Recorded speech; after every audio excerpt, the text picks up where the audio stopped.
Darlene, Darlene, Darlene. What's up, y'all? This is your boy Tim Bowman Jr. and thank y'all for tuning in with my girl, my heart. I love her so much. The girl Darlene Mccoy on the Nightly Spirit. It's the Nightly Spirit, your girl Darlene Mccoy in studio with me, Tim Bowman Jr. Come on here. Hey! It's so you already know. Every time I talk to you, I ask you one key question. Yes. And what question is that?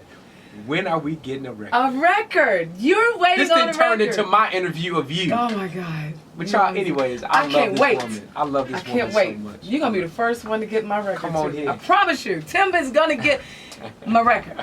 But listen, he's got a lot of things going on. I'm so glad that you're here in the city, and but listen, 17 minutes away, we're gonna get in with Tim Bowman Jr. I'm gonna play my song from Tim Bowman Jr. the one that I love most. No, you know I like Fix Me. Okay. But then we got another one. Come on here, always. Yes. We got all of that coming up. Worship a little bit. Oh my goodness, so much. Coming up in 17 minutes on the Nightly Spirit. It's me. That's my jam right there. But your singing self, Tim Bowman Jr. Yes. Listen, I was having a conversation with Marvin Winans and B. Slade. Love them both. And we were talking about you. Good stuff. Behind your back. Good stuff, right? Because you good. You see what I'm saying? So what did y'all say? We were just talking about how amazingly talented you are. Like we can listen to your record, and from one end to the next, you can get all of this different style, creativity. But that's what the focus of the record was. Which Yes. Turn Up was nominated for a Grammy.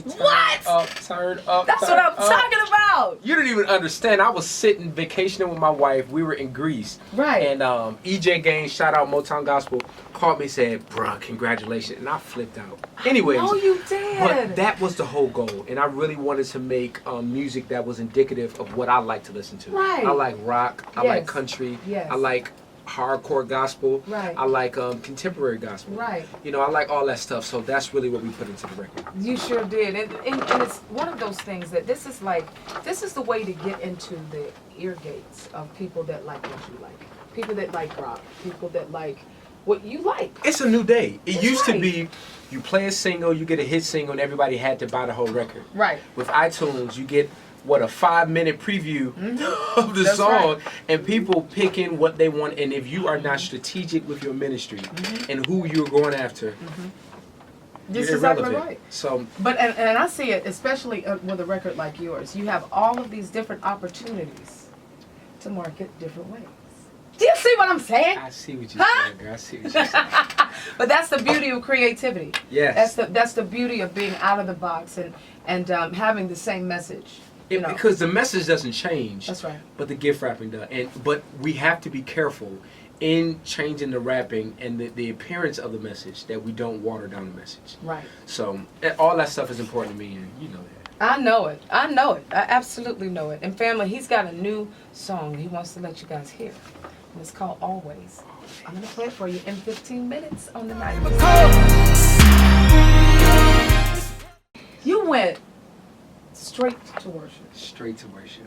Because, I mean, out of the eclectic idea and everything that you have, worship had to be a part. Had to be. And I got in the studio with Aaron Lindsay and Josh Davis, and we wanted to do a record because listeners have a hard time grasping what they can't understand. So that's why you get the repetitiveness of the hook.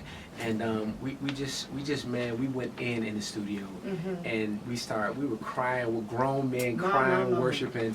But that's what it's about. I love you always. I love you always. No matter what may come my way, I love you always. Because you know what? Worship is that humbling experience. It humbles you and puts you in a place where you can hear back from God. Because there's too many people that don't have that worship as a part of their life. Absolutely. And they can't hear what God is saying next because you haven't humbled yourself to hear Him in worship. Well, it's an humbling.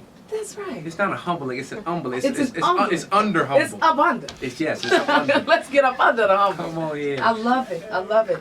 But I love that about you, and it shows in your life. Yeah. That is a part of your life. Come on. That's good stuff. That's good stuff. What would you say to the brothers that are listening? Because I see, it's easy.